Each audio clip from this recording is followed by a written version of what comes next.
Meanwhile, Alan Pizzey is in Gaza.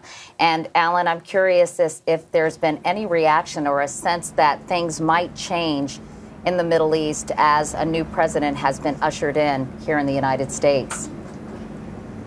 Well, Katie, here in Gaza, people haven't really paid that much attention. They've been today, particularly out in the streets, trying to get their lives back together. These are people that don't have the inclination to or the luxury of expectations, because their expectations have been dashed so many times. Just as they get things started built up, they get knocked down again.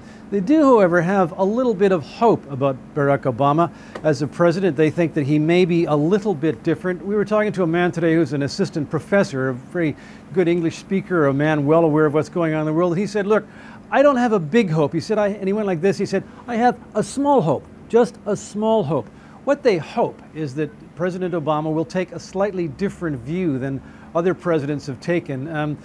The people in this part of the world see every American administration as basically pro-Israel, and if not anti-Arab, at least not pro-Arab. They don't think that there's anything on their agenda that fits on Washington's agenda, and as a consequence, they really feel they're left out. They even feel left out by, as one man said, our Arab brothers. And after this latest round of fighting, I think they're more concerned with looking to their own little world than the bigger world. And frankly, not a lot of people had a chance to see what was going on in Washington today or hear it. As you can probably tell behind me, there's a shortage of electricity here. The inauguration was carried live on Arabic channels, Al Jazeera in particular, but how many people actually got to watch it, I don't know. But as I say, the Israelis are seen as the enemy here. America is seen as their ally, and expectations are quite low, Katie.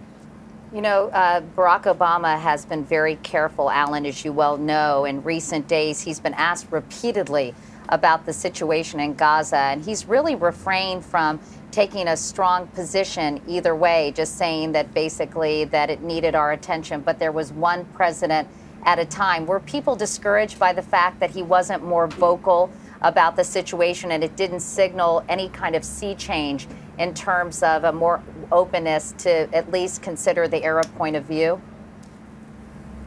Yeah, I think they were. People in this part of the world don't really understand how the American system works. There is a feeling in this part of the world that if you're the president of the United States, you can do whatever you want, that you don't have all these, they don't understand the checks, the balances, the infighting and so on. Even though their own politics are riven with it, they do see the president of the United States as omnipotent, and they feel that he should be able to change the policy and dictate to Israel. And that of course, is the crisis of expectations that I think President Obama is going to have to deal with. I think this is one of the most intractable problems any U.S. president could have. It's certainly bedeviled, befuddled, and stymied the efforts of every president so far. So it is one that President Obama is going to have to deal with, and there are hopes that he can, some hope that he can deal with it in a different way. And I think he's got a little political capital to spend, as it were, because of who he is and what he is, and the total difference between how he is perceived and how President Bush was perceived.